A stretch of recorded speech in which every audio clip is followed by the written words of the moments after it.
Om Namo Bhagavate Vasudevaya. Om Namo Bhagavate Vasudevaya. Om Namo Bhagavate Vasudevaya.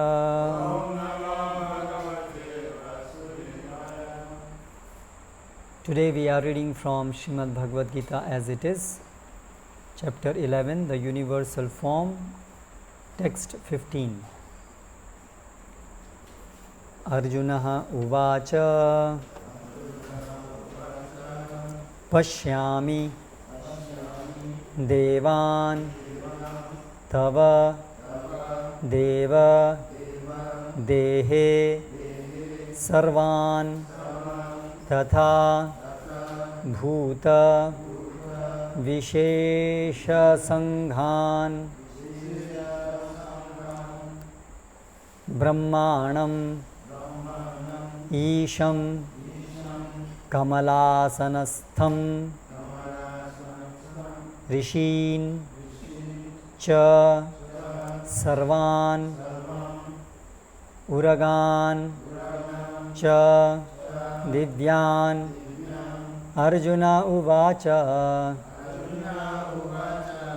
pashyami devams tava deva dehe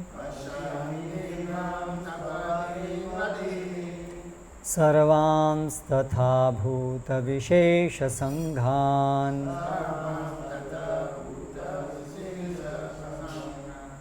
brahmanamisham kamalasanastham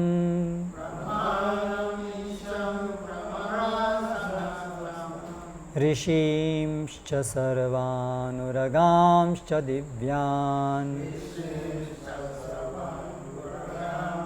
Arjuna uvacha. Arjuna said, pashyami, I see, devan, all the demigods, tava, your, deva, O Lord, dehe, in the body, sarvan, all, tatha, also, bhuta, living entities, vishesha sanghan, specially assembled, brahmanam, Lord Brahma, rishim, Lord Shiva, sorry,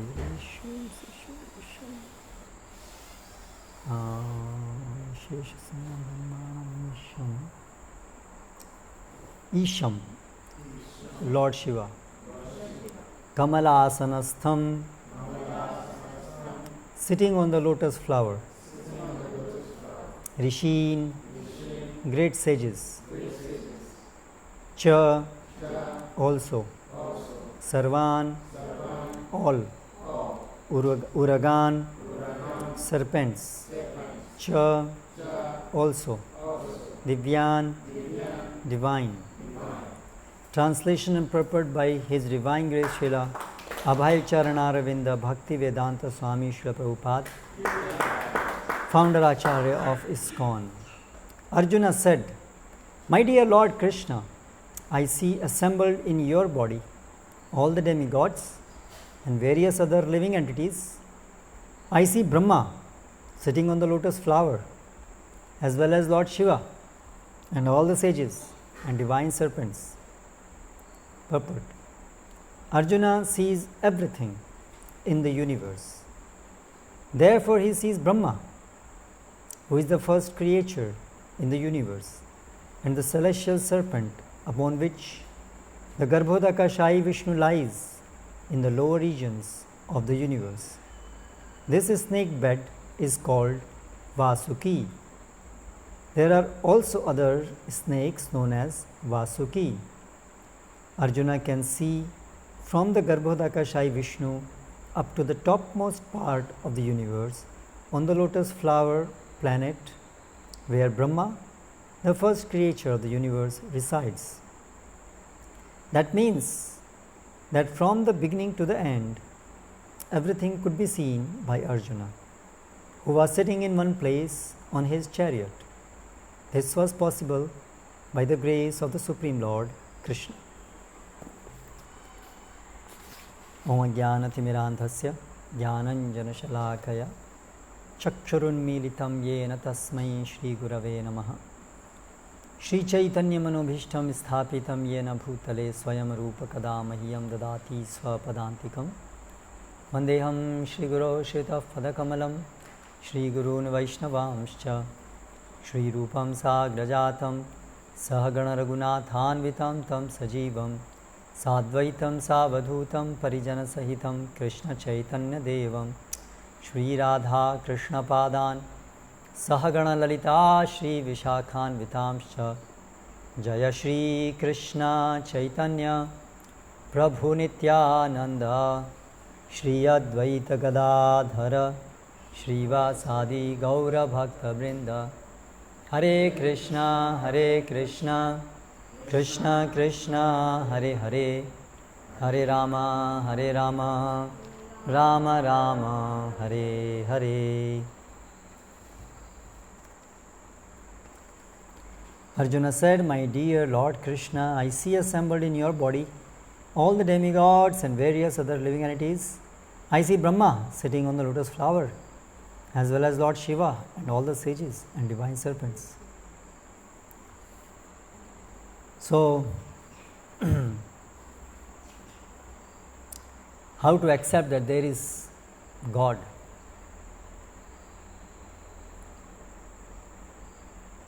There is a lot of controversy in the world regarding this, not just today, but since time immemorial. So, this is Bhagavad Gita, literally, which means Song of God. Gita means song. Bhagavat means of the Lord.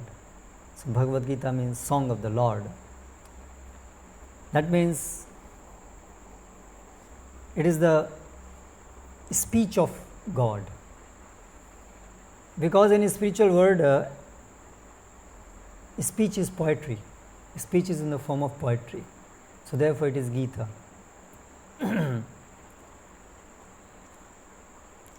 So, can we convince people that this is Song of God, this is Word of God? Well, it's not necessarily possible for us to convince, because whether somebody is convinced or not, it's not merely in our hand, though devotees play a very pivotal role in people coming to understand about God. Rather, without devotees, there is no possibility of knowing God factually, knowing God beyond misconceptions, and knowing God to the highest glory. It is not possible without devotee association, but in spite of devotee association, it may not be always possible to convince people right at that moment, because ultimately every one of us have our free will. Even at the end of Bhagavad Gita, to Arjuna also Lord Krishna says, Yathechasi tatha kuru. Now you do whatever you want to do. So even Krishna was prepared that he may accept or he may not accept. Arjuna may accept or may not accept. Krishna gave that freedom to him. And Aditya, just concentrate here. Okay, listen, don't divert attention, everybody's attention. So, Shunu, hear carefully. Okay. So, one thing is very striking about Vedic literature. We find that this whole discussion about God, His nature, our relationship with Him, this matter is dealt with in a way that there is an effort to try to understand God using our intellect, using our reasoning power, whereas this is not the case with other systems or religions. In other systems, mostly it is based on because it is said so, therefore it is so. That's it. There is nothing more to it. It is not something which we have to put our brain, logic. Of course, even Vedic literature say that ultimately God cannot be understood just by mere logic. That's true, but having said that, Vedic literature also state that we have to use our logic to begin to understand God, because ultimately we are given this reasoning power, and the very fact that we are thinking about God means that we are using our reasoning power. Otherwise, why we are thinking whether there is God or not God? That itself shows that we are utilizing our reasoning power. So, according to the Vedic tradition of understanding God, it is something which has to be understood utilizing our reasoning power. As we can see in Bhagavad Gita itself, in 4th chapter, when Krishna said, Imam vivasvate yogam proktavan aham abhyayam vivasvan manave prahur manurikshava kave bravit. I told this same science to Vivasvan, sun god, long back. Then immediately Arjuna asked question. Correct? What did he ask?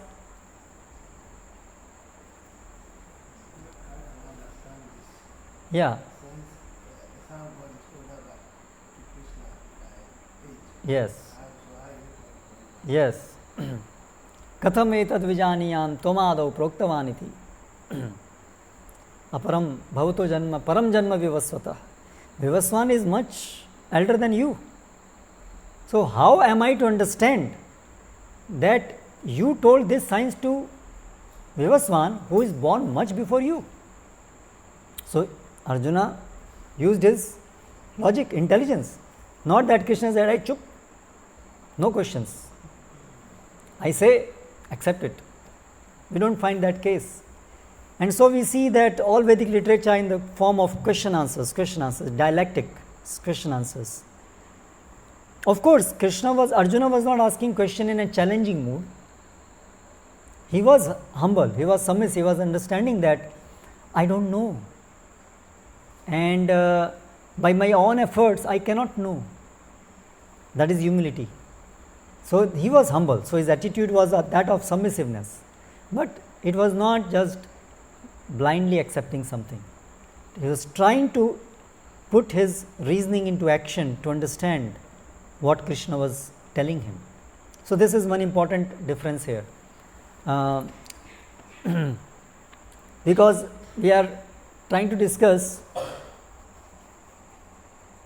how can we understand that God exists or not, because it's a very, very, very important question.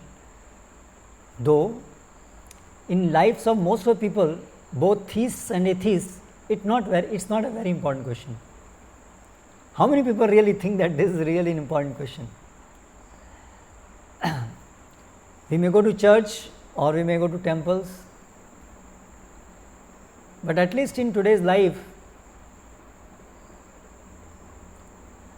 God is not really so important. Really the important thing is that how we are conquering nature. That's actually the more important theme today. How we are finding out everything, discovering, and thereby God, if He's there, maybe if He's there, He just started everything once, long back, and now He has just got retirement, now we have taken charge. Now we are doing the things what we should do. Rather, at one point in Christianity, because this science originated in West, So it was a challenge to Christianity, this whole thing at one moment, at one time. Though initially the initial scientists, they were all devoted Christians, and they took up science as a God-given gift to use their intelligence to discover His word and actually to use it for His glorification. That was one of the theme of the initial scientists who, when the science started. But gradually it came to the idea that ultimately God has given us this earth and everything, heaven and everything, to enjoy, and so science is actually fulfilling that God's wish. And then gradually, when science further evolved and these things work like that, nature is working like that, different laws we were trying to understand, then gradually in the Christianity the thought came that God gave us this nature and then He left it to us to discover it, to mold it, use it according to their convenience, then that's what God has just given it to you. Now it's up to us. So like that it gradually changed. But then gradually it has become completely against existence of God. So, but still all different major religions, they accept science. That's very much, their whole life is conducted by science today, everything. So we are forced, that religion has taken, God in our life has taken a very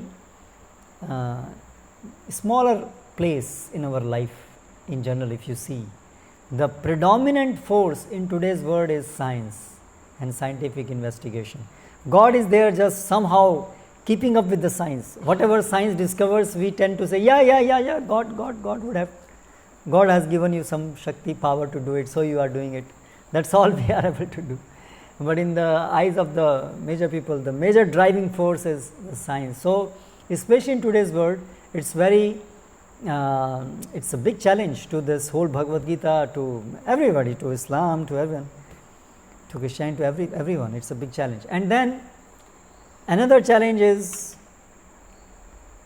among those who accept some form of God, to establish how Krishna is that Supreme Personality of Godhead and His true nature is that He is Satchidanand, He is completely beyond this material world. He is not at all affected by this material world, though He comes to this material world, He creates this material world, He comes to this material world, still He remains unaffected by this material world completely, and that we are eternally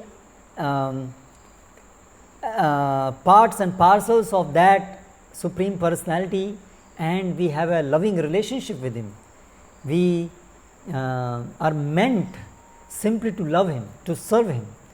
So you see, we have a very great work ahead to establish this fact in the world today. So even this whole, particularly this chapter and this whole Bhagavad Gita is primarily meant to establish supremacy of God, His existence, and not just that, but our relationship with Him. That's the whole purpose of this holy scripture. And especially this chapter, this 11th chapter, this is universal form of the Lord, wherein the text which we begin to read from today and further for a few texts, it is what Arjuna experienced when he requested Krishna to show his universal form. Now Krishna is expressing what he saw. It is his own words, in his own words. For our benefit, he is explaining what he saw. Like suppose we hear some sound outside, some animal, somebody, lion or somebody, or a dog. So while sitting inside, we may go on speculating what is the source of this sound, like that. But if somebody can go outside and see and then tell us, that will be confirmation. So similarly here, Arjuna is confirming for all of us that Krishna is not an ordinary person. He is actually the creator of this whole universe. This is personally experienced by Krishna. How? So if you see the previous chapter to this chapter, which is chapter 10, that is called Vibhuti Yoga. In that chapter, personally Arjuna, he experienced Krishna supremacy. Krishna revealed that knowledge to him in the 4 important shlokas in chapter 10. Aham sarvasya prabhavo matta sarvam pravartate iti matva bhajante ma buddha bhava samanvitaha.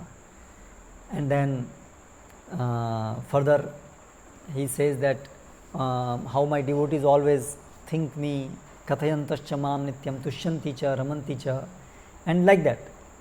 Then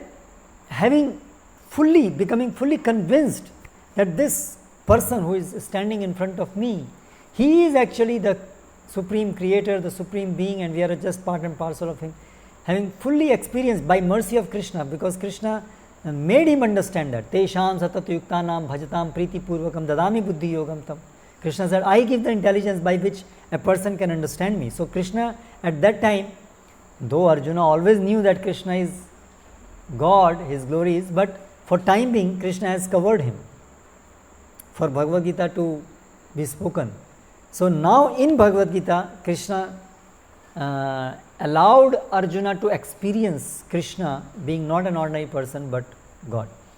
So Arjuna is now convinced, and he said, Param Brahma, Param Dhama, Pavitram, Paramam Bhavan, Purusham, Shashvatam, Divyam, Adi Devam, Ajam Vibhum. Hey Krishna, you are the supreme Brahman, you are the oldest person, you are the purest, and not only it's experienced by me, but all the great rishis, Asita, Devalo, Vyasa, all the great acharyas, they also proclaim the same fact, and now you yourself are also telling me the same thing. So I am clear. And then further Arjuna wanted Krishna to tell more about how he is controlling this world. He wanted to hear more for our benefit, that we can understand glories of Krishna, how God means what. Prabhupada many times used to say, it is not just sufficient to know that God is great, but it is important also to understand how great he is, because we have to surrender to him. God has to become our life and soul. So it is not possible unless we really in depth understand the glories of God, how great he is, and in comparison to him, how small we are.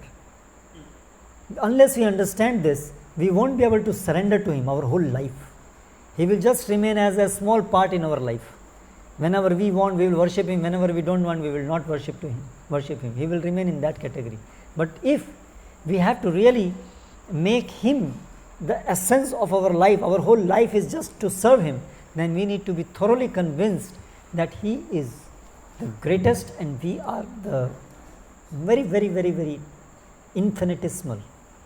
And therefore, whenever there is a greatest and the smallest, naturally the relationship is that the smallest should serve the greatest. That is the natural relationship. So therefore, Prabhupada used to say it is important that we understand how great he is. So therefore, for our benefit, Arjuna, in these few chapters, he is requesting Krishna to explain about his glories so that we can understand his greatness. And then, okay, now Krishna told so many things in 10th chapter. He said that,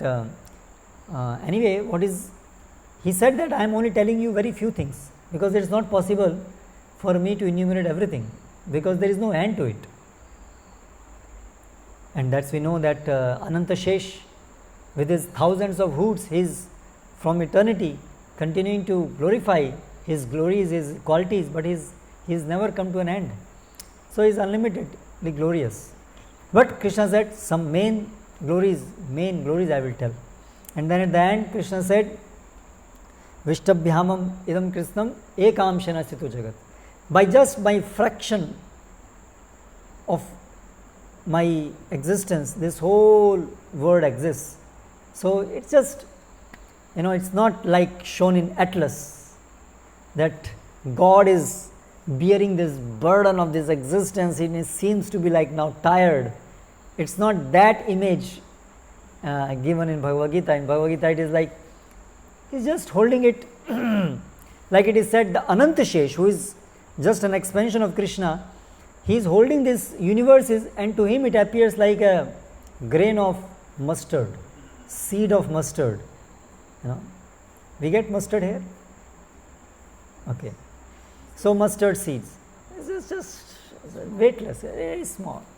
So it just like that to Krishna, it just no weight at all. So the point is that Krishna told that, described his glories. But then again, people will still doubt that he told like this to Arjuna, but still, how do we know really it is true or not? Anybody can come and say anything. And that's what is happening today actually. So many people come and they say so many things. I am this. Practically it happens. I don't know about the situation here. Probably it's not that seen here, but in India, because here at least, do we get such bogus avatars here?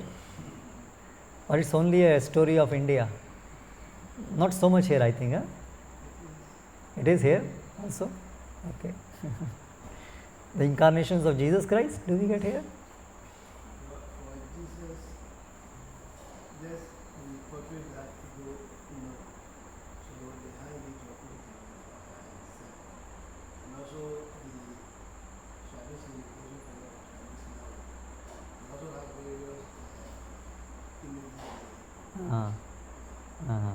Okay.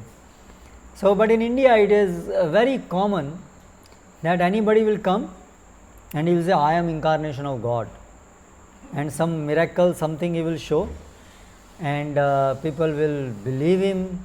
Like presently there is a very famous God called Sai Baba. So some mystic power, he is no more there now, it was long back, but he became famous recently because in one TV serial, the miracles done by him were shown, and people became aware of it, and they started going to his, he was a Muslim actually, so to his dargah, the burial place, and people when they go there, it seems that their desires are fulfilled, material desires, and it must be true to some extent. I believe that there should be some truth in it. That's why lakhs and lakhs of people are going there. So, but that's what people, they will accept God if they see miracle, because their understanding is God is great. So yeah, if the things what we cannot do, if somebody does, then he should be God. So presently in India there is going on one person, he's recently just it happened just 4, 5 months, 6 months, since 6 months it has happened in Madhya Pradesh. There is one person, Bhageshwar. You heard of him? Okay. Lakhs and lakhs of people are going to him because he is able to read people's mind. Again, some mystic power. He is able to read people's mind, and he is able to tell things and then help people to solve their problems and this and that. So like this is the time. So many people can come and tell that I am God, like that. So many cheaters come. Therefore, here Krishna, Arjuna wants to Krishna to show his form where he can see how everything exists in him. You see, it is not just words. It is not just by saying or not just by showing some small miracles, but really showing the greatest miracle, which is not at all possible by any human being, that his whole existence exists in him, practically to show that form. That's what Arjuna asked. Correct? So this is this chapter, universal form. So In the beginning of this chapter, Arjuna says, as far as I am concerned, I am convinced that you are God. I accept whatever you say as truth. But still I want to see your that form in which the whole universe exists in you. So this is practically for the coming time, that people may not get cheated. Some bogus person may not come and cheat people. Therefore, Arjuna requested this, and therefore Krishna practically showed this. So this is the narration which starts from this verse. What practically Arjuna saw, and not just Arjuna. Before this verse, there were a few verses in which Sanjaya, he also described what he saw. Similar thing. He was sitting there in Hastinapur. And now Arjuna, what he saw. And now we will see, he saw, like in today's verse, it is said what he saw. Pashyami, I see. Deva, O Lord. Tava, Dehe, in your body I see. Sarvans, Tatha, Bhutan, Vishesha Sanghan. I see all varieties of living entities in this body of yours. At one moment, see, he is sitting just there on the chariot. He is just sitting there. And in Krishna's body, he is able to see the whole universe. We cannot see universe, by these eyes, we have so much limitations, we cannot see the extent of universe.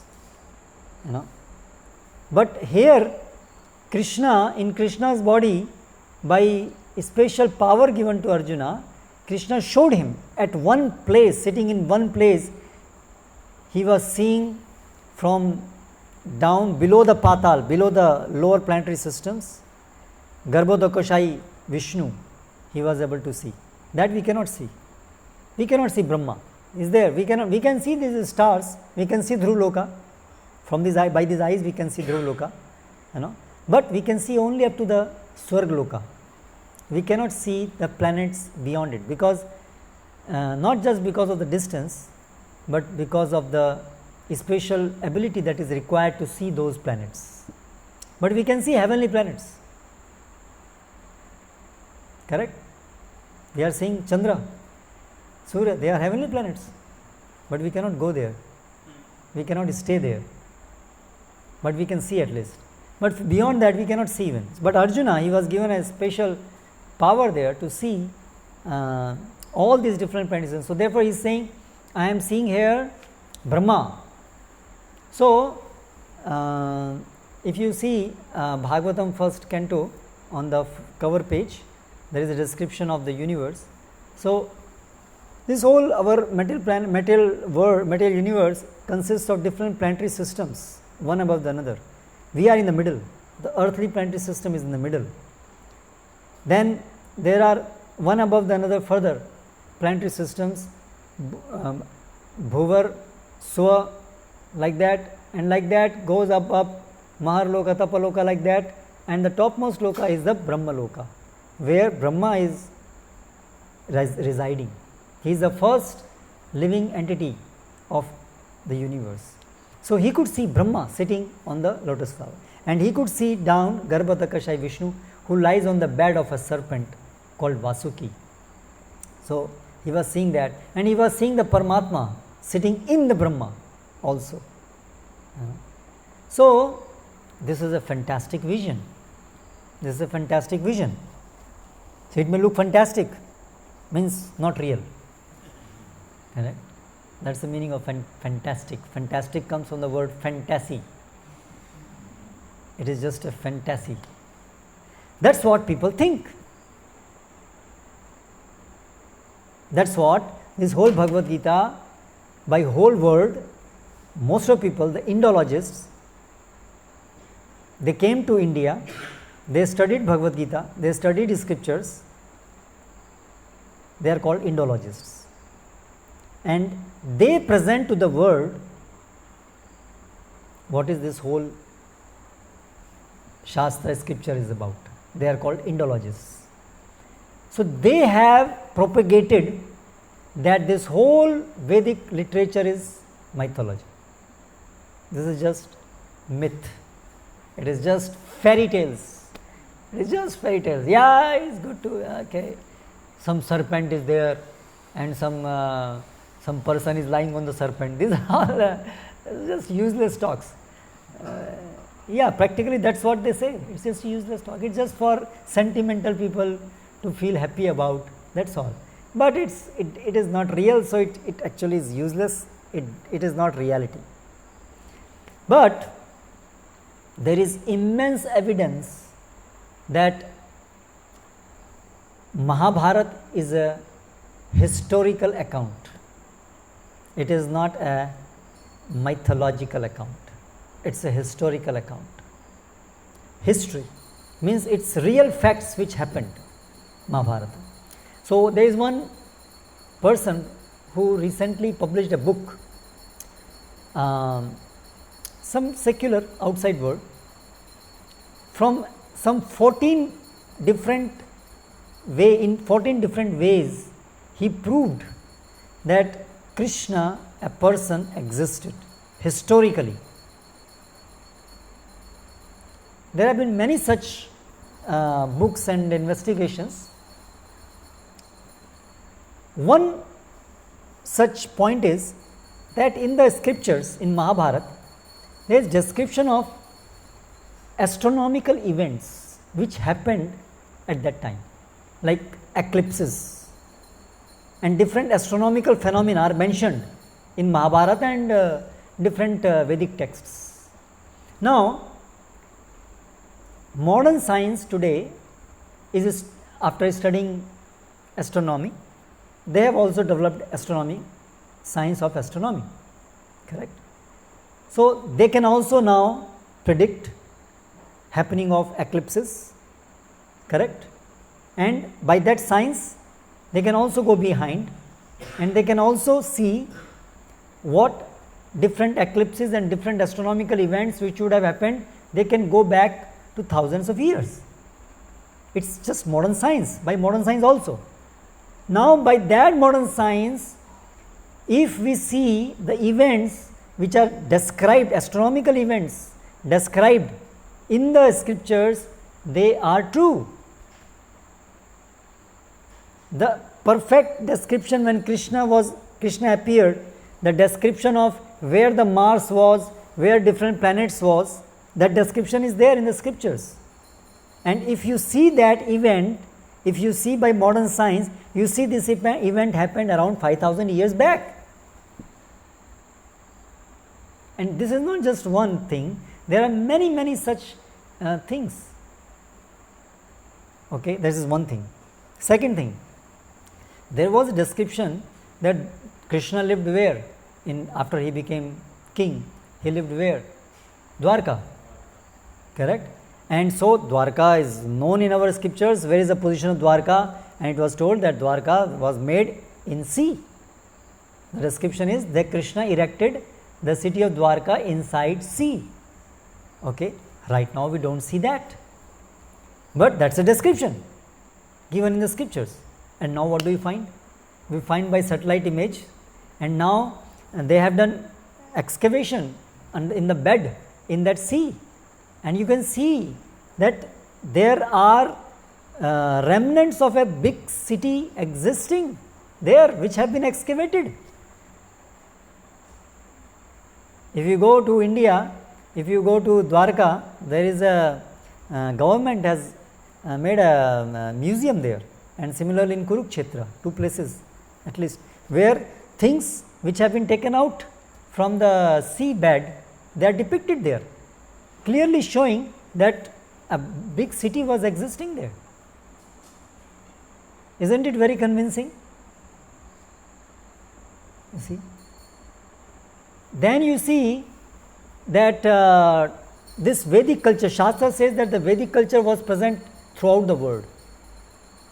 That was the culture before. 5,000 years before, whole world was having Vedic culture. And you see, there are elements of Vedic culture present throughout the world. You see this Vedic deities, Shiva, Ganesh, deities being excavated from so many different parts of the world. In Russia, in America, in so many parts, you get these deities He discovered these deities. Then you see the language. In almost every language you will see Sanskrit words.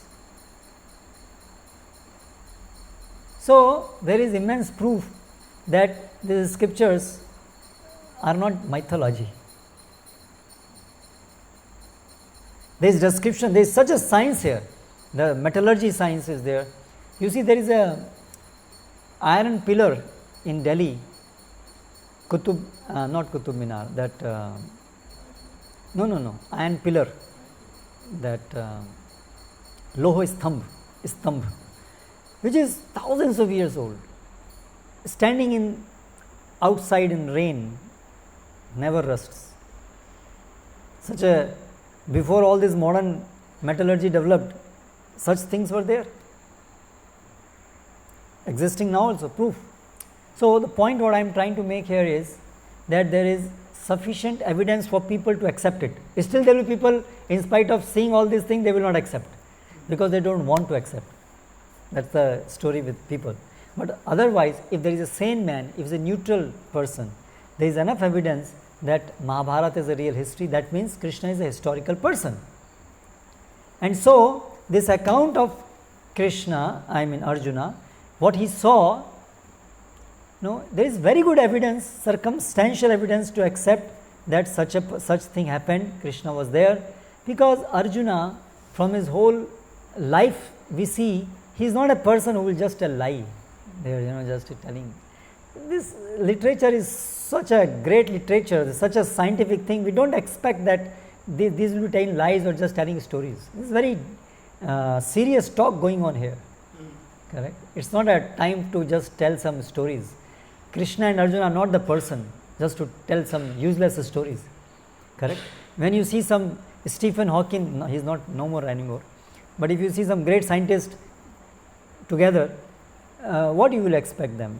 Expect them to talk something sensible, not useless things, just wasting time. So in the battlefield, they will have time just to waste their time talking some nonsense thing there. Correct? So there is enough circumstantial evidence, and then with this circumstantial evidence, if we get a little faith, then yes, it seems to be true. There is good circumstantial evidence that these things happened. Now, beyond that, there is methodology given in the scriptures how we personally can also experience what Arjuna experienced. So it is not just till the end, till the death, we have to just believe it. Rather, there is a process how we, each one of us, can also enter into this reality. What Arjuna experienced, we can also experience. So in the Vedic science, there are stages mentioned how one by one we can realize God. It is not just we have to have faith. Yes, we have to have faith, that's true. First, that faith should be based on reasoning.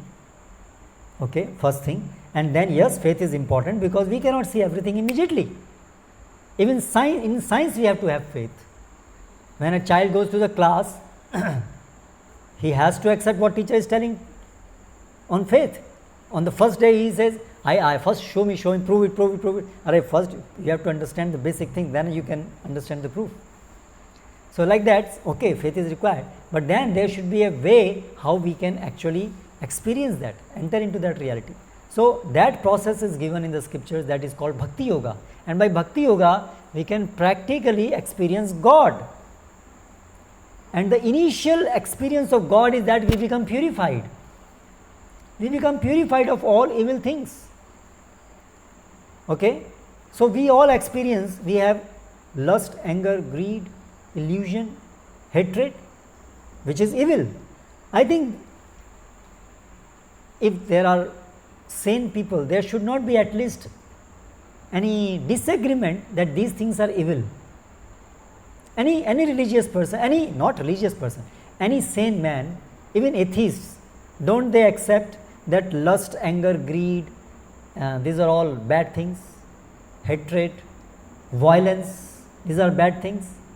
Okay, so if there is truth in Krishna consciousness or any religious process, if by any religious process one is coming closer to God, so should we not expect that in that person there should be symptoms of purification? If he is coming in contact with God, which is opposite of evil, should we not expect that in that person we will see practically the symptoms of evil coming down? That's what we should see, we should expect. So now you see, those who are bhakti yogis, those who practice this science properly, we see in their life they are not even ready to kill an ant. You see, we see example of Mrigari. He was a very violent person. He used to kill animals and not kill. It would have been better if he killed, but he just will leave them half killed. So cruel, enjoying them suffering, so cruel. But then when he met Narad Muni and when he started practicing Bhakti Yoga, and then Narad Muni after some time came to visit him, then he saw him, when he saw Narad, he was running towards him, but he was jumping and not walking ordinarily. So then Narad Muni's friend Parvata Muni, he asked him, what is this? Why is he walking like strange, in a strange way? So he said that you ask him when he comes. So then when he came, he fell down, prostrated in front of Narad Muni, and then when he got up, Parvata Muni asked, why you are walking like this strangely? So he said, because I saw that there were some ants and I didn't want to step on the ants. So Parvat Muni was surprised. This was such a cruel person. And just see the transformation. So if really a religious process is genuine, then we should see that transformation happening in a person. Correct? So among the religionists also, it is not a matter of I say this and I believe this. There should be some objective way to understand which process is the best process to understand God. So if we see today different people who are following different religious system, there is one starking difference which we see in those who practice Bhagavad Gita as it is, Krishna conscious devotees, that they are able to give up all this evil. Their transformation we can see in their life.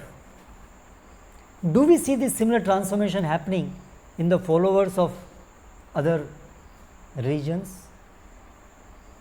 We see that at least very, very prominent, that in all other majority of the major religions, Islam, Christianity, Buddhism, there is rampant killing of animals.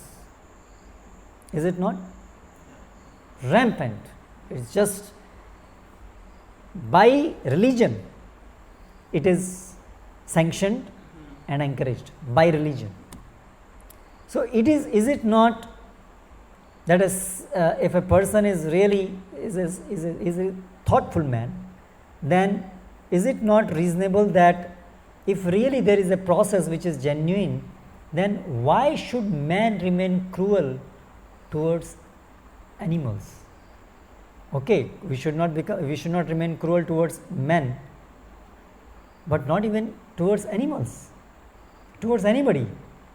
So therefore it is not just a matter of, okay, Hare Krishna people believe in Hare Krishna and we believe in this. It's not just a matter of belief, it's a science. Therefore Prabhupada used to emphasize this point, that this is not just a matter of belief, it's a science. It's science of God.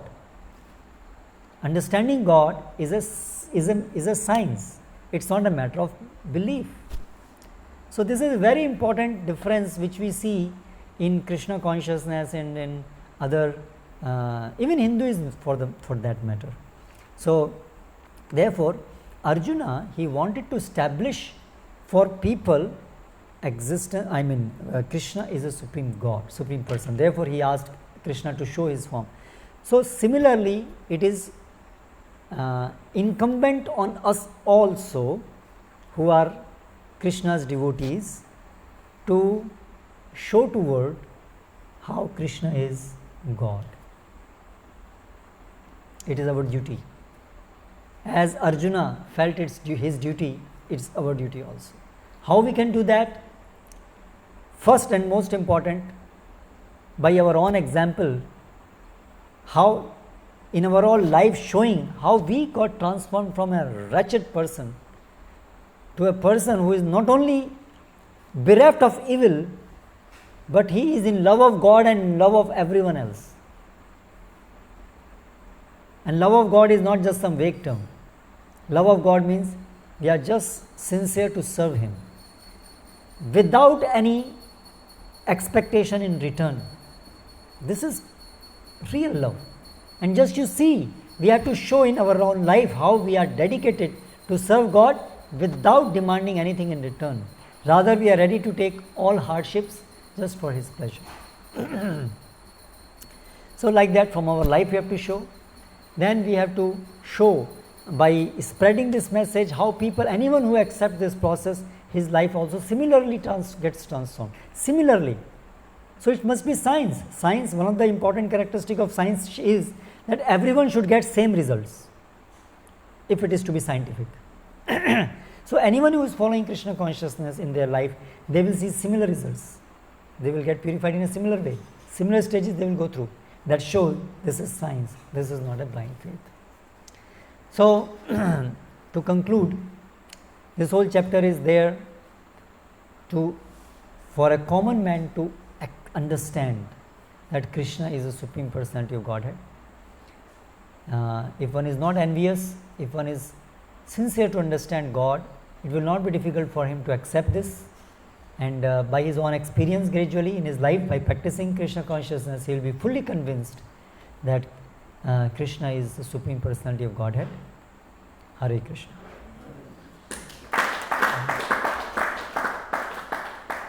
Any question or comment? Yes.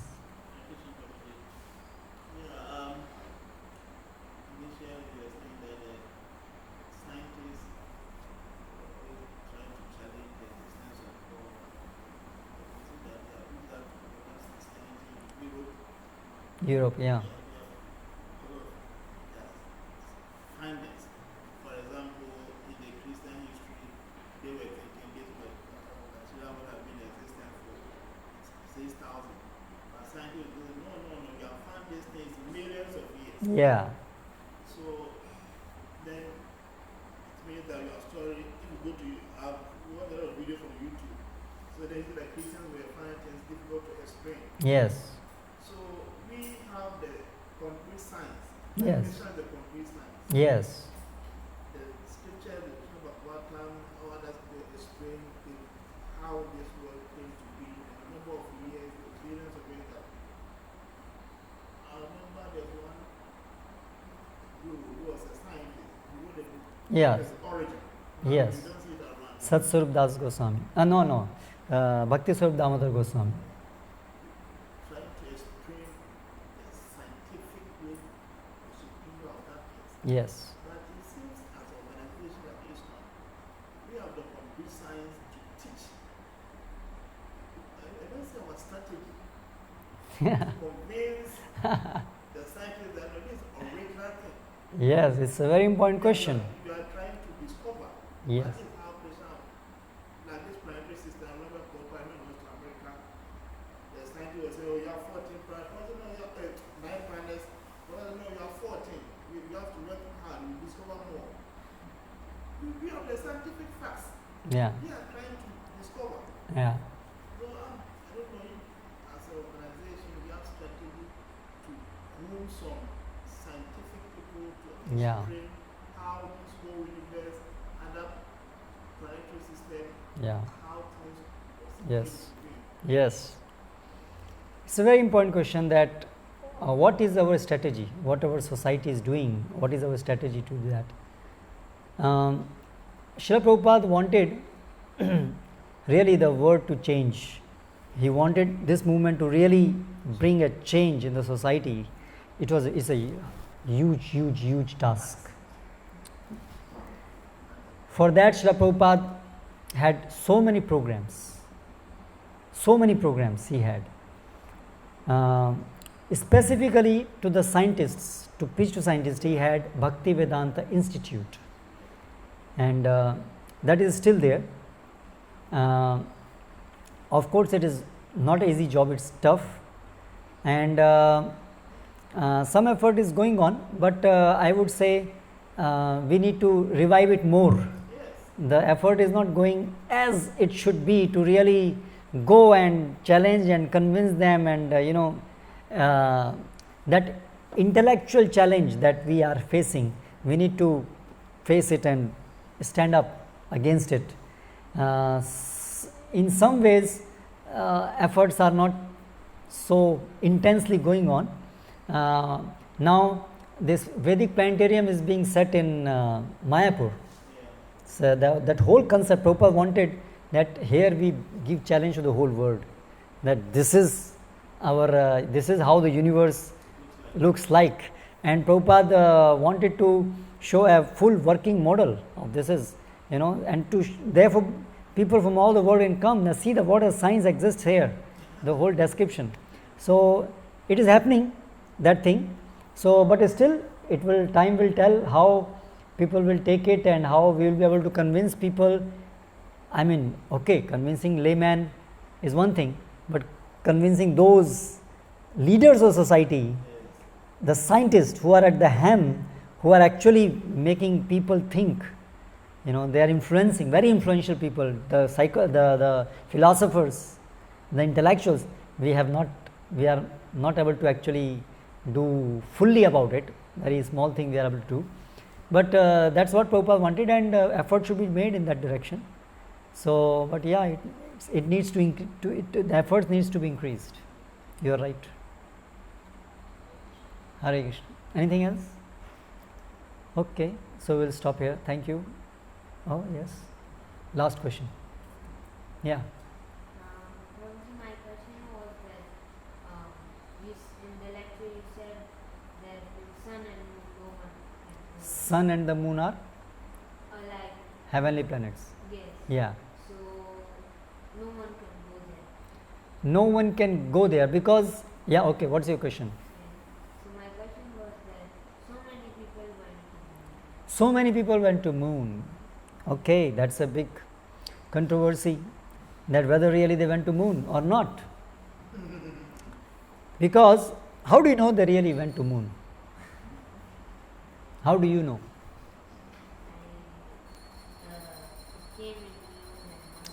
It came in news. Okay. So you have seen Jurassic Park? That was also shown in TV. Okay. Jurassic Park was true thing? No. So how do you know whatever is shown in the TV is really true or not? Jurassic Park came much after this moon expedition. But there is another movie which came, Matrix.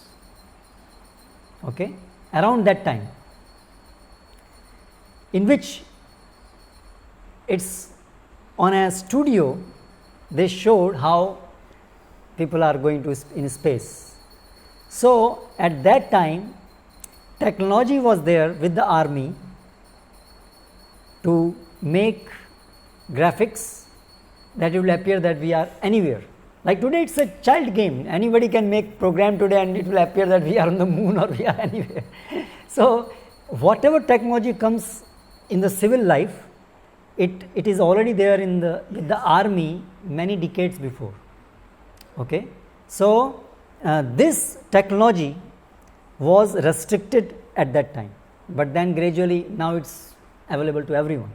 So it is very much possible that they made it just on the studio, and there are many evidences for that. They are seeing shadows there which are crossing.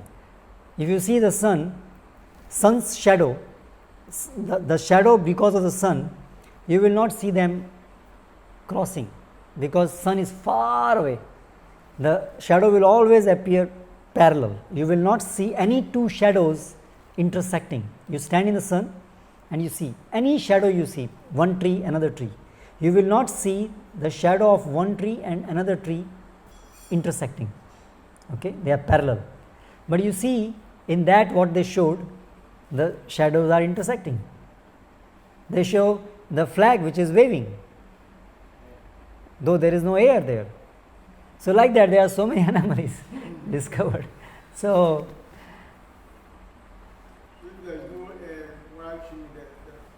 the flag is shaking. Yeah. So Islam is full of lies. Yeah, it's full of lies. Hare Krishna. Srila Prabhupada ki jai.